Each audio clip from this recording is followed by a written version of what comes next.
Howdy, partner, and welcome to TomHanksgiving.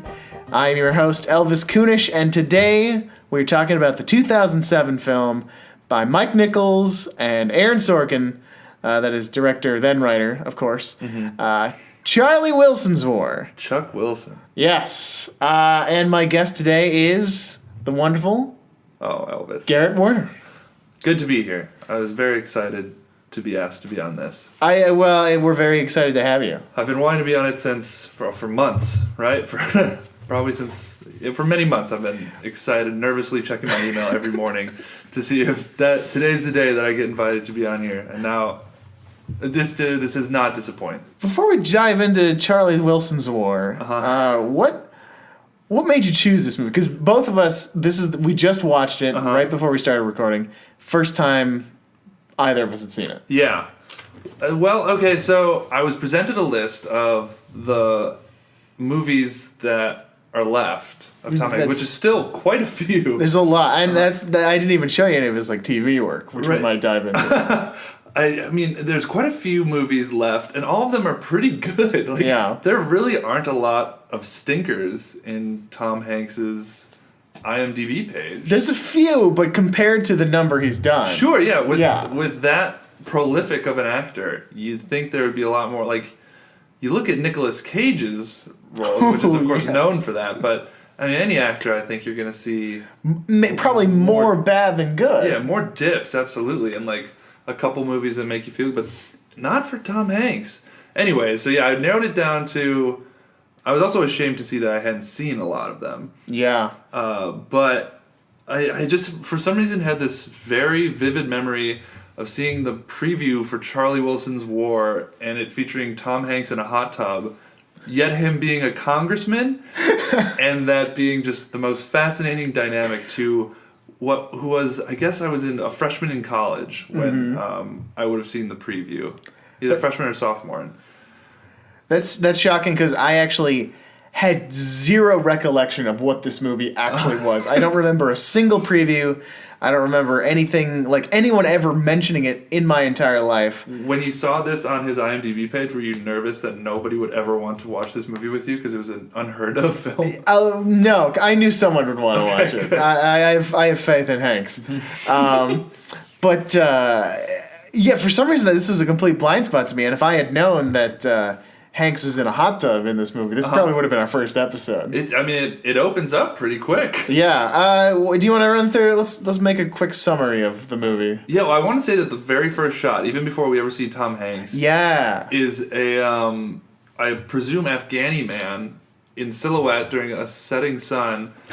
Appears to be praying and then just picks up a rocket launcher and fires it straight at the camera. Yeah. And the title comes out. And it looks like a Final Cut Pro 4 titles. Yeah, it's not even centered top to bottom on the screen for some reason. It's slightly high. Top 1/3 Charlie Wilson's War. There was more text about to appear below it. Yeah, Charlie Wilson's War, The Dark Ages. Yeah, exactly. It had room for subtitle. That was a very striking opening. What? I don't understand. Because the very next scene, it's they're okay, in the test footage, people are napping. They're falling asleep after this first scene. We need to wake them up immediately with a rocket blast to their face. But the first scene is just a bunch of topless women in a hot tub. Well, that's not true, because the first scene is the framing device. Yes. Which does kind of seem maybe people were falling asleep. And even though you get a glimmer of the entire extended cast. Yes. At least all the Americans in the cast. Yes. True. President Zia doesn't show up for his award. That's a good point. I almost forgot about the framing device. Which is interesting. Just to go back to that opening shot for a second, though, I'm only now realizing that we're, by the rocket launcher basically being shot in our face, we're the Russians in that. Well, okay. Based on the lesson at the end of the movie, we may be just Americans. Right. Okay, and that would make sense because he definitely hits that ending home. Yeah. So who knows? It's sort of you could take it that way. It's a wake-up call. It's hey, why is this happening? Right. Here's the story. That could be it. Or it's just here are these people you're supposed to sympathize with, right off the, you're just like gonna be confused immediately. Like just like this people that you're gonna be trying to help throughout this film. They're gonna, the first time you see one, he tries to blow you up with a rocket. Based on the caliber of the people working on this film, I feel like they're asking tough questions. Yes, they are. They're really the audience, cutting to the core of the American cinema-going audience. As I doubt this had a lot of international gross box office. Yes, this is definitely a hometown film. Yeah. So yeah, we start off with this scene where Charlie Wilson has a public citizen. Mm-hmm. He's not an army dude. He's being given an honor by the clandestine services. I don't know. It's some airport hangar. It yeah. seemed like a lot of people to be being presented an award from the clandestine services, which is supposed to be pretty secret, pretty like hush-hush. It sounds very Illuminati. But it seemed like there was like 500 of Charlie Wilson's closest friends in attendance. But so he's winning this award, and it's obviously it becomes a framing device. So we flash back from there. So we know he accomplishes it. So I guess it seems pointless, right? Because it's not like we watching this movie in 2007 or 2016. We are now. It's not like we're muddied as to like if the Soviets took over Afghanistan. Well, it's also, I mean, it also demonstrates like, you know, this was a real person. This sort of really happened. That's a good point. So it's like not necessarily a spoiler because it's real life. Mm-hmm. So it seems to me whenever you use a framing device like that, at least when you use it intentionally, you're doing it as this is a story of how we got here. Yeah. And if you kind of tie in the whole, how do we end up getting shot in the face by the people we help? It kind of makes sense. Yeah, that's a good point.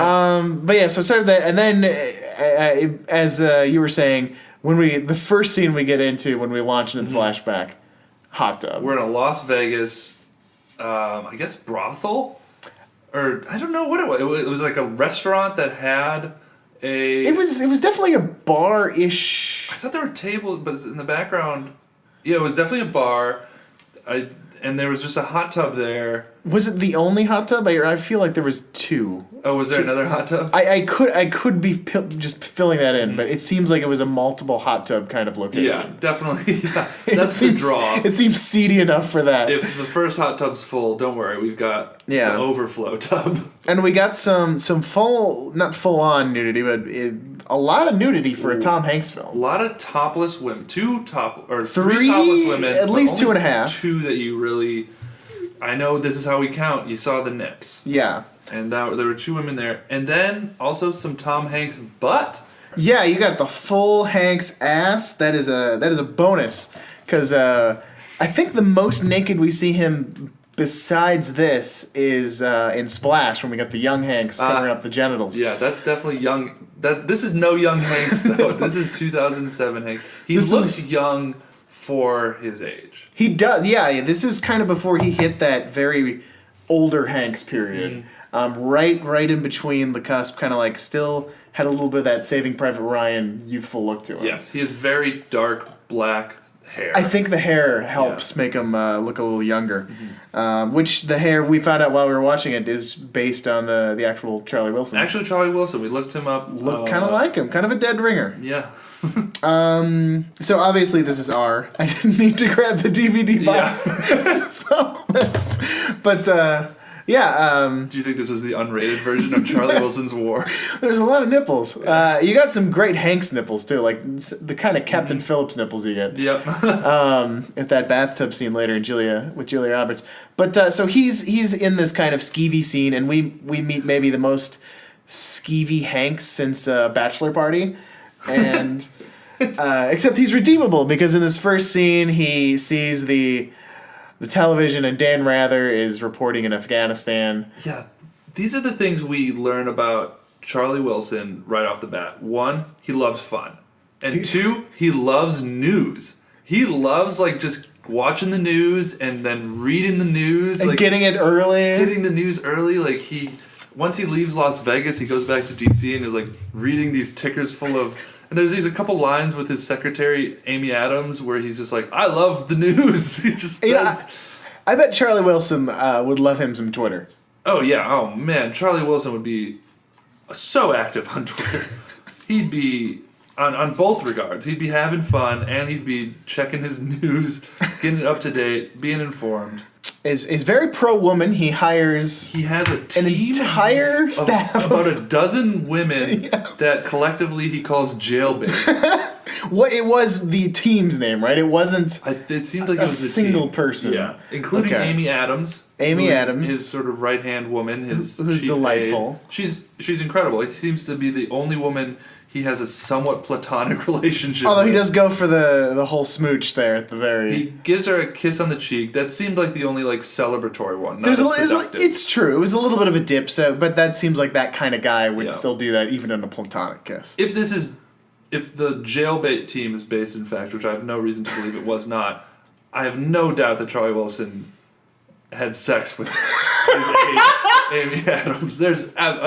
And it was just like, okay, well, we need to make this guy look a little redeemable. Let's show one woman that he doesn't have sex with. Yeah, and we'll make her very bookish librarian. Amy Adams is perfect. But still, even like there's a scene where she's walking down the hallway, and we can take it from anywhere, but we start at Amy Adams' stilettos. Yes. Pan up to her ass, and we hold frame there for a little bit. And you'd think that's maybe going to be the end of the shot, but it's not. And then we keep going up. It was just like checking in. Just a little hiccup in the moment. It's like we had gone the whole movie without sexualizing her, really. Uh-huh. And the shot as it is going up the back of the character, totally fine. But that pause in the middle was... And we don't even need to see Amy Adams walking in this scene. It was like the director thought, we haven't seen all of Amy Adams' backside yet.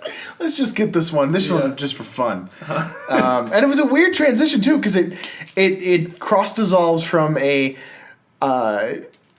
city burning alley shrapnel. With burning shrapnel in Pakistan or Afghanistan. That was in Afghanistan. That one was in Afghanistan, and then her big heeled legs just kind of cross dissolve over that. The only cross dissolve that I can remember, or the only fade I can't no other are sticky in my mind. Yeah, but all of a sudden there were these gigantic heels walking in this alleyway with shrapnel, and then you realized what was happening. So is there anything to pull from that? We're walking on the... Oh, are we strutting over the destruction? Dancing over these Russian corpses? These burning Russian corpses? I don't think so. I think we're just gonna... We're probably reading a little into it. All right, we're jumping a little... Let's do a very quick summary. We kind of jumped kind of spoiler that we did. Some Russians die.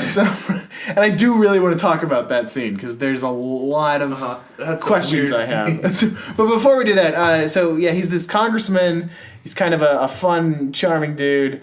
And we never really landed on why Julia Roberts, of all people, she's this... rich Texan who's really into God.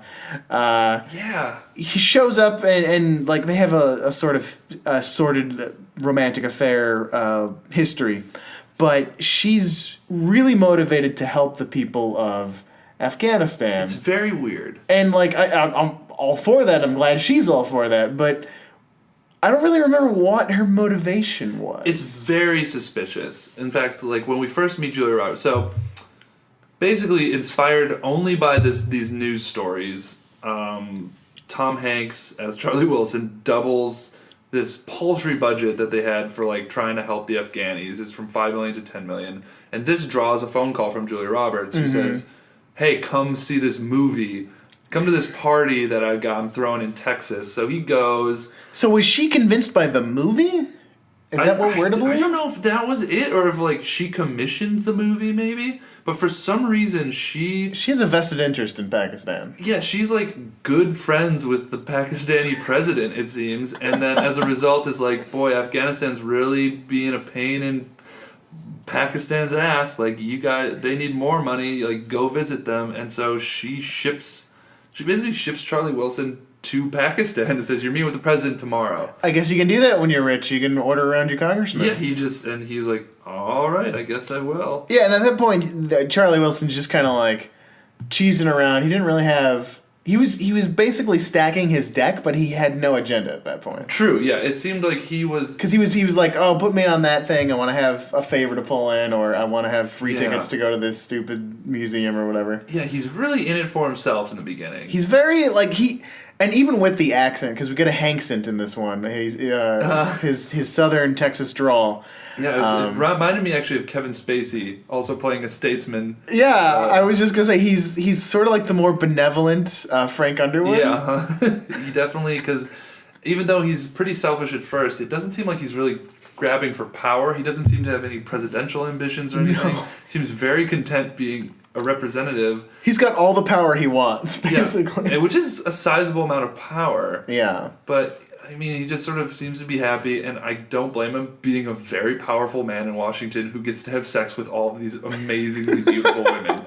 That seems to be his modus operandi. That's all he wants to do. He's pretty much a bachelor through the entire movie. Maybe it's implied that he gets together with Julia Roberts' character at the end, but it's not very clear. Because she's in bed with another man doing that weird 10-year montage. That's really weird. If I had to guess, I think that was just written in by Sorkin to tie together like a romantic. Be like, no, look, he's settling down. Yeah. And that in real life, Charlie Wilson never settled down. He was going 100 miles an hour from the day he turned 14 till the day he died, I bet.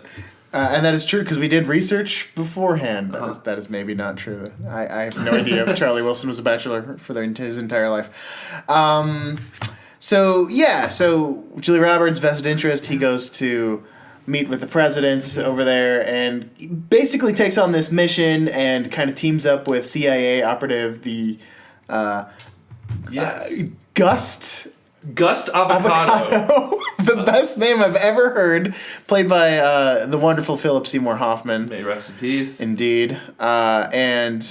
I got the feeling that Gust Avocado was just a made-up name that he took on when he joined. That makes sense. The CIA. Considering how much bullshit he spewed in other scenes. I'll tell you, Gust Avocado, Phillip Seymour Hoffman. Okay, so Tom Hanks as Charlie Wilson, he's a wheeler and a dealer and a fast-talking guy. Mm-hmm. Gust Avocado had to have been Aaron Sorkin just letting himself go. He's just like, this is exactly the person I want to write everything for, because Gust Avocado has an answer for everything. Mm-hmm. He's just sort of smugly smart about everything. He's got the best insults in the entire movie. And there's a lot of good witty one-liners. Yeah, and he delivers a lot of them. Yeah. And he's just sort of this... He works for this... Basically, his character, he works for the CIA. He's frustrated with the CIA that they're an inefficient bureaucracy and that he's not able to do as much as he wants. So Charlie Wilson comes back from Pakistan inspired and calls for somebody at the CIA, like somebody high up. Nobody high up responds. Phillip Seymour Hoffman does. Yeah. And just saying that you're right, he's kind of the perfect Sorkin power fantasy character because he's super talented, he's super snarky, but no one respects him, and he can't get a date. Yeah, it's exactly what Sorkin sees himself to be. If Sorkin worked for the CIA... He would be Gust Avocado. He thinks he would be Gust Avocado. In fact, I would... but Gust Avocado is probably based on a real person. If this wasn't based on a real life story, I would bet money that Aaron Sorkin's Tinder name is Gust Avocado. Yes. And that he goes on dates with sunglasses and says that he works for the CIA. Well, this is 2007, so it's certainly his AIM screen name. Mm-hmm. Yeah, his America Online handle. Phillip Seymour Hoffman's Gust Avocado and Tom Hanks' Charlie Wilson kind of become this tag team alongside the help of his staff, the jailbait, and Julia Roberts, and pull together all these resources to covertly fight the Russians in Afghanistan, and they pull it off. Yeah, this sort of begins most of the rest of the movie. Like, when he meets Gust, we finally establish, like, a goal for Charlie. Yeah. Which is, like, a concrete goal, which is, like, we need X amount of dollars so that we can do this, so that the Afghanis can beat the Russians. I feel like it's kind of innate to political movies that there's a little bit of middling and ambling about with a defined goal. True. It's so much bureaucracy. Yeah. But by the time Gust finally came in, they had that when we got those two guys in the same room. Great scene. Yeah, really So- an amazing, fun Sorkin at his finest scene of just two fast-talking, Super smart, witty dudes. yeah, just having at it against each other. And but, and developing respect. Yeah, and total farce because it's like doors coming out. It's like a fucking Frasier episode with Amy Adams and the jailbait coming in with one thing and then he's going out. Oh, that's the other thing is that Charlie Wilson, it's kind of thrown away at the end, but was being investigated for cocaine use and maybe enlisting the services of hookers. Mm-hmm. Eventually, he just sort of shakes those accusations. That's sort of... Yeah, it doesn't really have a lot of consequence. Yeah, it's just he's under investigation, and then that kind of maybe some of his Muslim counterparts that he's trying to work with, that's supposed to add some tension between them, but they're fighting a war. They'll take whatever help they can get. Yeah, it was weird, and maybe it's a whole. This is how it happened in reality, so that's why it dies down in the movie. But I don't know. Reality is not necessarily a defense for fiction, or even a truth based on a true story fiction. True. So it seems like there should have been some consequence. Because for a minute, when I thought that, because we were pointing out, oh, it's the happy moment where before everything falls to shit. I thought when that was the good news, that was going to be the other shoe drops because, oh no, we needed that distraction so people wouldn't see. They literally said that in the previous scene. That's what I thought too. I thought didn't go anywhere. Structurally, they're celebrating in a bar foolishly. It looks like they're being a bunch of juvenile whatever's we did it, we got the funding we need, we're things are falling into place. And it's foolish, relatively, they deservedly so needed to celebrate, but in a movie, they're if they were self-aware, they were in a movie. They're in an empty bar, dancing by themselves and having drink. It's a little comical. It's mostly the jailbait. Yeah, it does seem weird that none of these people have outside relationships. None of the jailbait girls brought their boyfriends or whatever. Has any commitments? There's we can go. Julia Roberts, who's the second most wealthy person in Texas, just hangs out in Washington D.C. But the thing is, fans of structure heads out there, you would have recognized this as being false victory. Mm-hmm. Of okay, like Elvis said, the shoe's about to drop and something bad's gonna happen. Now they're gonna have to overcome something even harder. But and it's we're preparing for it because he goes and he picks up a phone. We think it's gonna be bad news. Oh, maybe he's gonna be indicted. No, he's he's totally fine. He's totally fine, and they're even more reason to celebrate. And basically from then on, it's just then it's the 10-year montage of succeeding but distance. They have to go to a bunch of countries. They go to Jerusalem. They go to Egypt. There are all these sort of complex, pretty tiresome negotiations, I guess. Mm-hmm. There's a belly dancing scene just to keep an audience interested. That was after the celebration phone call? I thought that was before. I think it was before. You're right. I'm just saying that much of the middle of this movie is pretty tiresome to sort of negotiate. It's very bureaucratic, so it's again appropriate for the subject matter, and again I'm sure very very close to the reality. But yeah, and it's during those periods of the movie where it's easy to. It lacks that propulsion that you get from a well-defined goal, and that's why I love the scene where finally we get Phillip Seymour Hoffman and Tom Hanks working together on the same page. Yeah, I'm sorry. I feel I keep jumping around. That's all right. This movie kind of jumps around, always in chronological order outside of the framing device. But are they playing with structure here? Because again, these are two pretty well-regarded storytellers. Yes. Are they playing with structure in that we're supposed to think that, oh, here comes the bad thing. It doesn't come, but because the real bad sour note is what the movie ends on. Because it's such a hard ending. Yeah. He wins his victory, but it's a hollow victory. True. Pacing is a little... Pacing, I feel like there is some pacing problems, but that might be an intentional. Yeah, it's very interesting I think, to be honest, I don't think that was Sorkin's intention was to oh, I'm going to deliver this. I think he did think I'm going to deliver this punch at the end. I bet the structural problems bugged Sorkin with this. I bet he was handed this story and was just oh, okay, there's not really any sort of doubling down in the middle of it. There's no false victory.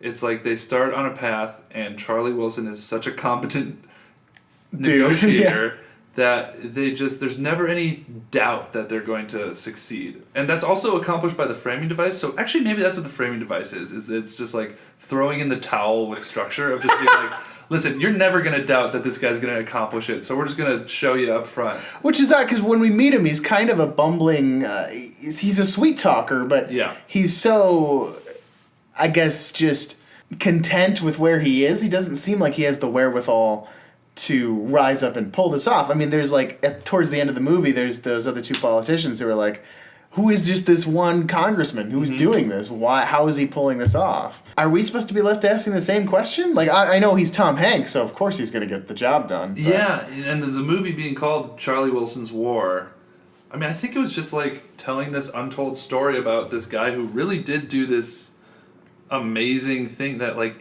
imagine something like this happening today. Like, a House of Representatives guy, like, getting covert... Maybe it would be easier to get covert support across the aisle, but, I mean, just the idea of Congress accomplishing anything in 2016 is so out of the realm of possibility that seeing this movie where they're actually, like, wheeling and dealing and doing things was very refreshing. Yeah, I guess in that light, it's a very positive movie, very uplifting. Yeah. A movie maybe better suited for today's audiences than 2007's. Now, it's interesting because obviously he's playing a character based on a real person here, and he's done that a couple other times. We have to compare. He's been Walt Disney in Saving Mr. Banks. A movie I really liked. Captain Phillips. I believe James B. Donovan, who he plays in Bridge of Spies, is also based on a real person. Oh, really? Is the guy from Extremely Loud, Incredibly Close real? I have not done that one yet, so I don't know. I haven't seen it either. Couldn't tell you. And, of course, he plays himself in the Simpsons movie. Oh, Catch Me If You Can, Hanratty. Carl Hanratty. Oh, Hanratty was like an amalgamation of a couple people. Oh, was he? But still character. One of my favorite movies of all time. It's an amazing movie, and I would say one of the best Tom Hanks movies. Forrest Gump was not a real person. It was not a real person. So that's I mean, yeah, that's going to be it. So we have Walt Disney, we have Captain Phillips, and we'll put Hanratty out because he isn't a single person. Let's just go with Walt Disney and Captain Phillips compared to Charlie Wilson here, because those are obvious. Like, these are movies about these real people. Yes. And just kind of compare these three. Which one have you seen? All three? I haven't seen Captain Phillips. He's great in it. I tend not to, and this is going to sound silly, I tend not to see movies that take place at sea. I just don't really... I don't spend any time at sea, so I don't sympathize with it. Fascinating. Yeah. Any? I guess you perfectly explained it already, actually. Like, I've never seen Jaws. I just don't You've never seen Jaws? Yeah. Wow. Another thing about me is I haven't seen very many movies at all. Although Tom Hanks, I have seen... Like, relatively, I think I've seen a lot of Tom Hanks movies. It's actually interesting, because as we've noted on this podcast over time, there's a lot of water-based Tom Hanks movies. Yeah, Splash. Haven't seen it, though. So Castaway. Castaway, I have seen Castaway. Okay, you've seen Castaway. But I'd still say that most of that movie's Joe vs. the Volcano. It's. I'm saying, I'm giving it my own excuse for why I haven't seen it. Right. Okay. So you're really boat movies, not your thing. Yeah. Captain Phillips, for what it is, I thought it was pretty good. It's certainly a much more tense, audience-friendly movie than this one is. And then, of course, we have his portrayal as Walt Disney. And I think all three are really strong performances, which, again, is sort of a silly thing to say on a podcast where we're celebrating how great of a performer he is. Single actor. So I'm not going to be the most unbiased person, but I think he's really good at bringing these characters to life and kind of these pseudo biopics. I agree. He really does. Like, I love Saving Mr. Banks. I think it really wasn't celebrated as much as I thought it should have been. I think this town has a weird relationship with Walt Disney. For sure. That sort of kept it down. I think when we did do that episode, and I was kind of middling on the movie. I think I liked the movie, but and he was great in it. I was left more with we were left more with the whole, was it because it came from Disney, was it so in his favor to make her look so unfavorable? Yeah, that's a good point. And I don't know the actual story. That's basically my only reference. Yeah. I did, you're right. Like, when I think about that movie, the thing I like the most is Tom Hanks' portrayal as Walt Disney, because he just is a successful Walt Disney. And that's the Walt Disney I think we want. Yeah, absolutely. So in that sense, I suppose this is probably the Charlie Wilson we want. Yeah. He's he kind of gave life to the kind of the Texas judge character, but he made him a three-dimensional character. Yeah. And he's a good guy. He's kind of a sleaze, but in the best way possible. Because like, if this was a real dude, you'd be like, yeah, he's hiring. Like they literally have one of his assistants say something like, you can teach him to type, but you can't teach him to grow tits. Yeah. Like in real life, that'd be so offensive. Yeah, but that's what he told his secretaries. But in the movie, it's charming. Right? He's adorable. Yeah, and so, it was a different time. I mean, it was the 80s, so like... Yeah. But he really did... Like, I wrote this down at one point, and I'm not an actor, I don't call myself an actor, but he seemed like it was like a dream role. It would have been a dream role for me. I'm so attracted to these, like... this ideal of this fast-talking know-it-allness that's kind of abrasive to people. Mm-hmm. He's got that house... house archetype. Sherlock Holmes. Actually, it's like super big right now. Yeah. So maybe Charlie Wilson was like the initiation. Again, Sorkin probably helps too. Yeah, it was so Sorkin. We could talk for days about that. But have we? I don't know. Have we sort of gotten? There were a couple points of this movie that I thought were very interesting. One was that the way they had to arm the Afghanis, I thought was very interesting. Something I didn't know about, that because it was the Cold War, they didn't want it to become a real war, like not a hot war, but a public war. Right. So it had to be... They had to arm these Afghanis with Soviet weapons. And so they had to go to countries that had stockpiles of Soviet weapons, like Israel and Egypt, and... To provide the weapons for buy them. those weapons and give them to Afghanis. Because obviously if they had given them American weapons, then evidence would have been like, oh, you're helping them kill us. It's a real war. Now we're fighting you. Yeah. Which is maybe just showing my ignorance, but like, I've grown up in the American culture forever, and that was an element of the Cold War I never really actually realized. So. Yeah, I hadn't either. That's what I thought was probably the most fascinating part about these negotiations. For sure. Which probably isn't very interesting for podcast listeners to hear, but no, but the movie certainly has a value in like actually teaching you some history. And, otherwise, it's like a lot of like complex negotiations with countries that are, I don't know. It just seemed like a lot of the middle, like I understood it, and like it was just like slogging through these, like talking to different countries. Yeah, the one thing for me in my my perhaps too immature brain was every character in this movie, again, very Sorkin, is a big talker. Mm-hmm. They're not all big talkers in the same way, but they have dense speeches. Yes, they do. And sometimes, especially with that southern drawl, it takes a little bit. It took me a while. I was like trying to discern, wait, what was he saying? What are we driving at? And for that, I was a little not on top of the game in a couple scenes. Oh yeah, there's a lot of things where you just sort of you have to read people's faces and see if they're smiling, and you'd be like, okay, things went well for him in this scene. You don't really know. Thank you, music, for helping us, the pedestrians of film, cross the street. No, and I think that's actually a great reason to leap into casting, specifically because you put in great actors, and if they're saying these dense and like crazy of speeches and getting this political, you can read, like you're saying, you can read the actor's face so you know what's going on, even if you have no idea what the jargon is. Yeah, I hadn't thought about that. So that's why, I mean, the whole cast is just star-studded. Oh, yeah. Julie Roberts, Tom Hanks, Phillip Seymour Hoffman, Amy Adams, The other people. Those are like most of those like, are the four main who talk. characters, I would say. Yeah, and some minor characters. Interesting, and the scene that we touched on that and talking about dialogue made me think of it. One of the probably outside of Aaron Sorkin's element dialogue pieces is these Russian helicopter pilots. Yeah. Who are basically so. In the movie, I mean, there are all these negotiations. Eventually, they do get weapons to these Afghanis, and they succeed in starting to shoot down these helicopter pilots.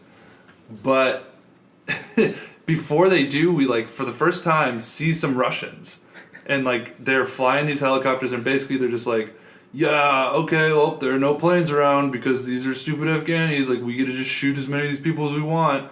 And they're not even focusing on shooting up this village. Yeah, they're talking about, like, their relationship problems and how he's cheating on his girlfriend or something. It's like, we're supposed to, like, see how... The thing is, we're supposed to see how confident these Russians are, that they're not going to fall. And also, we're supposed to, like, hate these Russians. It was the weirdest choice. And actually, like earlier, like the first third of the movie, right before he goes to the refugee camp, we get this weird treated scene where we see, like, by today's standards, an asylum picture quality special effects of helicopters flying around shooting laser beams that are blowing up over real footage. It's like the original King Kong, basically, like, level of effect. No, the original King Kong looks way better. It looks like Sharknado. Yes, that's a great analogy. And it's just like, what I thought was bad about that scene, obviously, besides the effects, was we didn't need it, because by the time we see the damage of the children, especially in the refugee, it's like, we didn't need to see the helicopters shoot. In fact, it was detrimental, because it was just... I'm pretty sure they inserted it in there, and I thought this at the time as I was watching it, as just another sort of like wake up to the audience of like, that's you've just slogged through these negotiations with Charlie Wilson that Aaron Sorkin wrote. Let's show you some guns and some explosions, and because we're about to dive back into just some people talking over drinks. That's not... yeah, I could see that. I could also see it as like, let's put this in for the trailer. Oh, that's a good point. Yeah, which is kind of like just the tiniest version of exactly what you just said too. But yeah, to go back to the oddest scene in the movie is so with the next time we see these very bad CGI attack helicopters, they're showing up, they're super cocky, and it's weird because we haven't at all empathized or humanized any of the Russians. Yeah. We've never seen a Russian character. They're the enemy, and like, okay, sometimes when you're making a war movie, that's just the way it is. Yeah. They're the enemy, like when we do World War II movies, when Tom Hanks goes up against the Germans. Yeah, right, okay. They're the Germans, they're the Nazis, they're Nazis. Yeah. So, of course they're bad guys. But, so the Russians, it's Cold War, no sign of them whatsoever. But then it was like, okay, we're about to kill them. Yeah. Let's humanize them by seeing their faces and hearing them talk. And the thing is... And then... we're completely ripping them of any nuance by making them just like these weird standoffish jerks. Yeah, they're just... The big thing is that they don't care that they're killing all these people. And then, like, to, like, try to, like, rub salt in the wound, I think... Or not to rub salt, but, like, to amplify that we don't care about these people, they're, like, cheating on their girlfriends. Is basically the thing. What? And here's the thing. We've spent the whole first half of this movie seeing Charlie Wilson be this complete womanizer. That's the hero of this movie, is this guy who sleeps with all these women and has jailbait as his, like, his employees. And suddenly we're supposed to be like, oh, these Russians, they sleep around. They deserve to die. What are we supposed to take away from this scene? This is I don't want to say my favorite scene, because it's not a good scene, but it's so fascinating. It's really bizarre, because, like, I don't know, like, it's not like we need comic relief, because we're literally just killing some people. It's also the weirdest point in a movie to have comic relief, when we're victorious, but it's also about some pretty hardcore death. Yeah. And warfare. Why are we getting this bizarre... The only thing I can think of thing is that that they needed to show how absolutely confident Russia was that they were, like, invincible. But we hadn't, like, talked about that a ton, but, like, that's the only thing that this scene really does to serve, is that, like, these Russian helicopter pilots are so confident they're just going to lay waste to this village that they can talk about anything and just not focus on it. And suddenly, they blow up all three helicopters get blown up first try. And suddenly, Russia's like, oh no, maybe the tides are changing. And then we go into a montage of actual historical footage of, yes, the tides change. What did you make of the actual historical footage mixed with the CGI helicopters. Really weird, because I was just like, boy, there's actually a Russian pilot dying in this. Yeah, because you saw some real helicopters getting blown up, and it almost felt like for most of them though they replaced them with fake helicopters, and I wonder if that's the reason they did it. Because I think there was one or two real ones, but a lot of them look like we just put the filter over our shitty helicopter. Because you could tell by the explosion, it's just like this is a little too bright or something. Yeah. But that's about like I said, there's no really denouement. It's just okay, Charlie Wilson eventually gets a goal, teams up with Gus Avocado. They, with the help of this millionaire Julia Roberts, they basically travel around the Middle East, get the support they need, get the congressional support they need eventually. That even wasn't that big of a challenge. It was very easy for these politicians. None of these hurdles seemed to ever be that big of a deal. And remember when the whole the dude, the millionaire dude, the guy who really supplies the money, the chairman of the committee. Yeah, that guy. Yeah, the chairman of the subcommittee that was actually going to appropriate money. Yeah, he comes over. He's going to make a deal with Charlie Wilson, but his whole thing was that Charlie Wilson had to get out this girl who had been raped and falsely imprisoned. That was completely dropped. It's thrown away. That was a blind woman who was raped was in prison, and if you could get her released, then he would and then he gets her released. They take a trip. They don't. Do they get her released though? I thought that's the first scene was her kind of walking and then just among people instead of being imprisoned and murdered. Okay, well I mean I figured what didn't end in a very bad note, but I thought they just completely skipped it. Okay, there was a blind woman. Okay, so she definitely got out then, but there was no scene about it. There was no consequences. Yeah, because he makes this big stink the president's not gonna like that. Yeah, and all these stakes are just here's a mid-sized hurdle, and Charles is okay, I'll take care of it, and he immediately does. It's none of these. Like I said, I've said this a couple times though, but you're never convinced that Charlie's not going to do it. That's true, and again, okay, as we're kind of wrapping up to what this whole thing is about, what we can take away, I do want to say, because again, on behalf of, let's assume the filmmakers have made these decisions purposefully.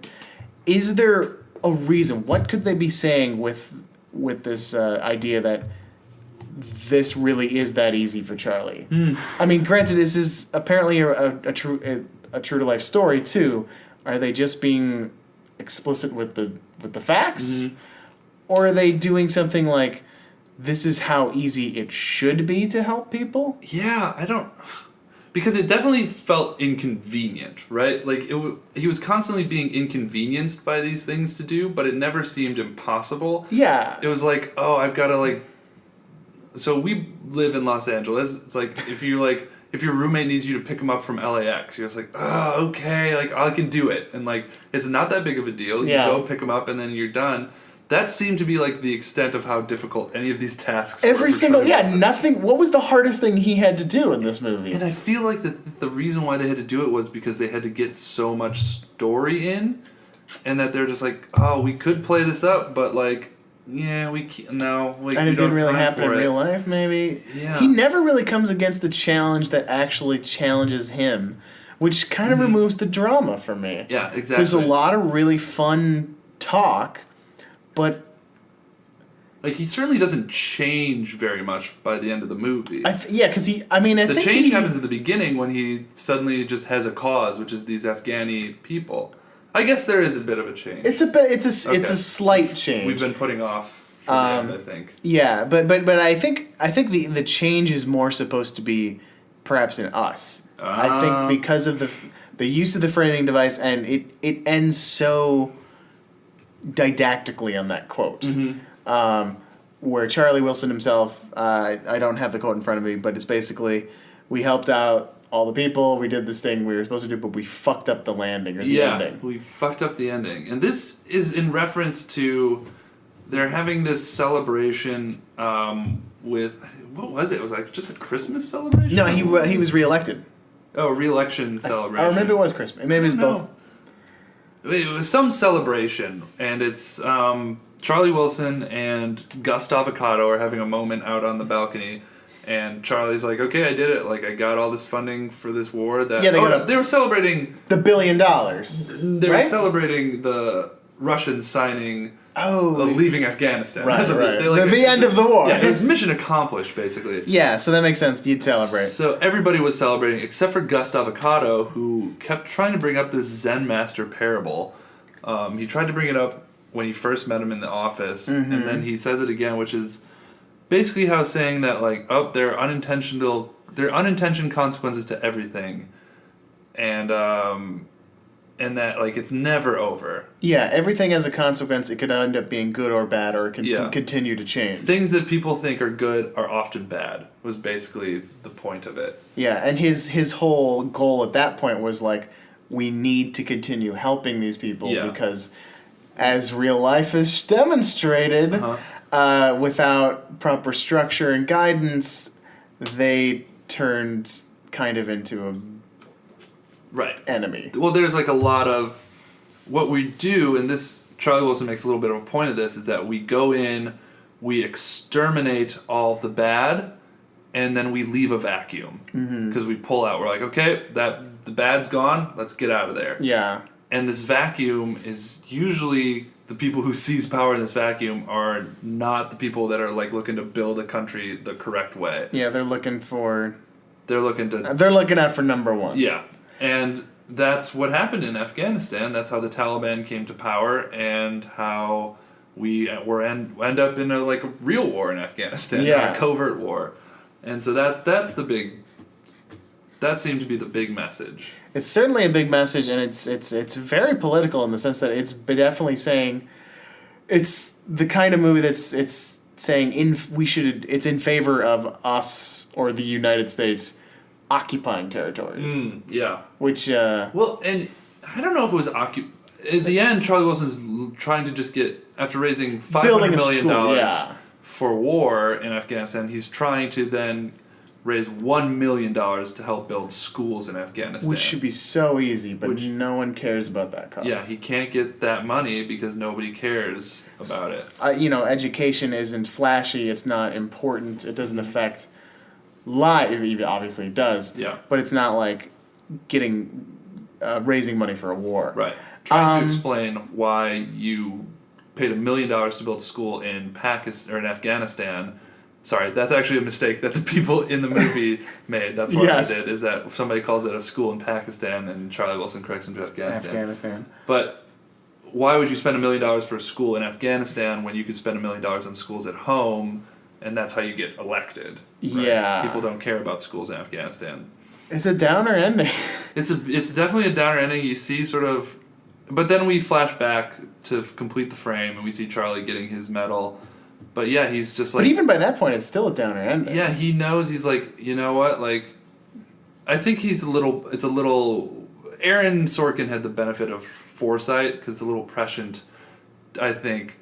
I bet they didn't have quite this Phillip Seymour Hoffman, Tom Hanks talk out in the balcony. I don't think he immediately after Afghanistan won the war. I don't think he was immediately like, yeah, but we're gonna screw up this next thing. I think that's probably a dramatization. Well, no, I'm sure that's true, but it's not as if it's probably the first time something like that has happened. So. True. Yeah. I'm sure a character could be informed by that. That's sort of what a lot of the problems after World War I were. Although, even if that is completely made up for the movie, that's only more evident to the fact that the movie is making this point. Like, this is going to happen because we're not... I guess, maybe occupying earlier, when I said earlier, isn't the intention. It's just the continued support that's not military. Yeah, you got to rebuild, and that's what we did. I mean, I think the best example of when we did it was... Oh, and I guess you can argue this, but in the Civil War... Right? It was after the Civil War, after the North won the Civil War, there was that whole period of Reconstruction, which was, okay, we're sorry we had to go through that. Let's build you back up so that because we're a united country again. Exactly. It's easier to do when it's your own country, I guess. But and it's easier to sell, of course. Yeah. But yeah, Reconstruction is such a It's bitch, really. Yeah, it's the hard work. Like, it's pretty easy blowing things up, as Michael Bay can tell you. But delivering, I don't know, a message is harder, as Michael Bay can tell you. One last thing on the Zen Master thing, where you pointed out how basically you can have unintended consequences to actions. Do you think it's odd that that's kind of the summation, the focal point of the end of the movie, when there's not really any consequences for any of Charlie's actions? He faces no real... Right. There are no real short-term consequences for we don't see the Zen Master structure happen within the movie itself. True. Outside of the big macro version of that. I'm trying to think if, like, I guess the only time I can think of where this did happen, this Zen Master of unintended consequences, was, okay, he's having a good time partying in Vegas, right? Mm-hmm. But then, bad thing starts to happen, which is like, he's about to be indicted, maybe. But then that's actually a good thing because it's distracting the press away from this military allocation. That never became a bad thing, though. It never became a bad thing again. So we got one of those loops. Yeah, right? Instead of just like, good thing happens, which is actually bad. We had good thing, that went bad, that went good. Because that seems like a really kind of a neat, creative way to structure your film. Right. Especially if that becomes your point at the end, and then you kind of look back and like, oh, yeah, because you generally know a bad thing happens in a movie, and I guess it could become a good thing, but that doesn't seem super standard. Yeah. But no, we didn't really get enough of that to feel like that was a substantial choice. True. And you know who never learns Charlie Wilson barely learns a lesson, right? And Julia Roberts kind of learns a lesson, which her lesson is just like, pull God out of it a little bit. Except for, she needed God to get the dude. But you know, Phillip Seymour Hoffman as Gus Avocado learns absolutely nothing other than the fact that, like, yeah, I'm right. Yeah, he learns nothing, but he is right to be super Sorkin about it. He's just correct about everything. He's exactly Aaron Sorkin. He's like, I'm God's gift to this movie. He is fantastic in the movie. But yeah, as a whole, what do you think? What's the takeaway? Do you like this movie? What are we supposed to... What are we supposed to get out of it, outside of the fact that it's kind of our fault that we should have supported some people? I'm glad I watched the movie because it had been a weird sticking point, as we said in the beginning. I would never watch this movie again. There's nothing in it for me to like, I want to see that again. It's interesting wheeling and dealing, but unless I was invited onto a podcast which was all of Phillip Seymour Hoffman's movies, you might not go there. I don't know if I would watch Charlie Wilson's War again. It's an interesting piece of American history as a story for like a movie. There's not enough to like keep you like wanting to watch again. There's not a lot of story there, as opposed to there's a good bunch of character, which is the best part of the movie. Yes. There's a lot of characters, not a lot of story. And there's a lot of, I don't want to say facts or information, but there's a lot of plot. Yes, there's a lot of plot, not a lot of story. You realize how hard it is to make a deal, which, like I said, I understand because nobody's getting anything done these days. Yeah. So in that sense, it's like a fantasy picture. Yeah, and so I think I agree with you. It's probably not a movie I would revisit. I think it is well made. I think it's doing the thing it wants to do for the most part. It made money. It made money, so it certainly spoke to an audience then. I think it could still speak to an audience now.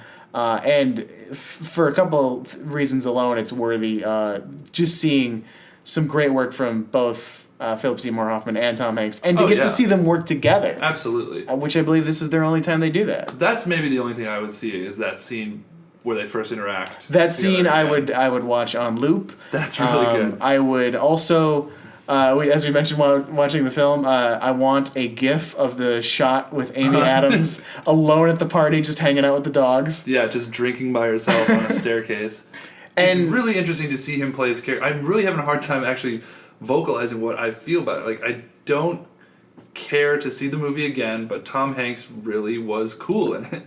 Yeah. I mean, and that's kind of the gift of Tom Hanks is he's pretty much good in everything. And when you have, not that I think this is an underwritten role, but he can come in and into an underwritten role and make it work. Yep. This was a well-written role. It just, I think by having Tom Hanks in there, you gave it the gravitas to be like, oh, I'm going to watch this thing because I'm attached to him especially as this character, even though there's just kind of a lot of good point stuff going on.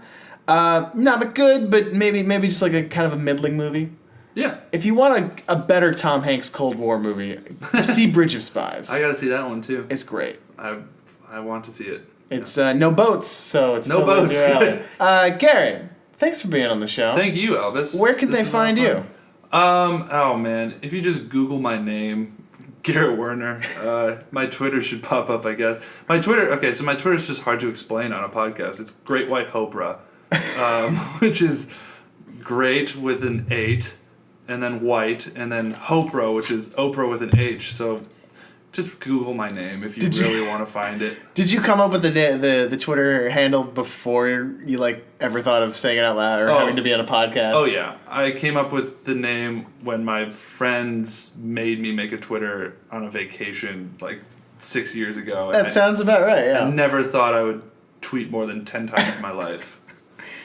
Well, I admire you for sticking with it. So I should have changed it, but now I'm verified and I can't. Oh so shit! I'm stuck. Great White Hope. I think you're the first verified guest we've ever had on the show. Oh really? That's huge. That's okay. Hot damn. It's a silly, stupid thing. It's one step closer to getting Tom Hanks on though. He's verified. That's true. Does he have a Twitter that he's active? He has a Twitter. He posts a lot of photos of single gloves. Woo! All right, Hanksies. That was Charlie Wilson's War. Big thank you again to Mr. Garrett Werner for being on the show. And he forgot to mention, he has actually just started his own podcast, brand new podcast called Finale Rally, which you can search. It's on SoundCloud. You can find it. I'm sure he's linked to it on his Twitter too. And we'll have it in the show notes. Finale Rally, where he, his roommate, and his girlfriend... they get together and watch the final episode of a television series that they have never seen before and kind of do a post-mortem, let's figure out what the show was about, what's going on. And I believe they go back and watch the first episode too. I myself cannot watch it for I am too neurotic to get into spoiler territory. But I know a lot of you listen to this podcast without watching the movies, and while I have my problems with that, this might be something you're into because it's pretty funny and you should check it out. Finale Rally. So check that out and get in touch. Email us tomhankspod@gmail.com or give us a tweet @tomhankspod. You can always follow my shit at Elvis Kunesh. We got some videos over at Splot Studios on YouTube or thesplotstudios.com. And our next episode comes out on Tuesday, June 7th, which... if you haven't been paying attention, will be over a year since we've launched the TomHanksgiving podcast. So to celebrate this anniversary of Hanks, this Hanksiversary, if you will, we will be going all the way back to his very first on-screen appearance with a little indie horror film called He Knows You're Alone. All right, everybody. Thanks for listening. Tom Hanks is a friend you can turn to when cold winds blow. Cold winds blow. And then you'll know, now and forever, a friend in this world.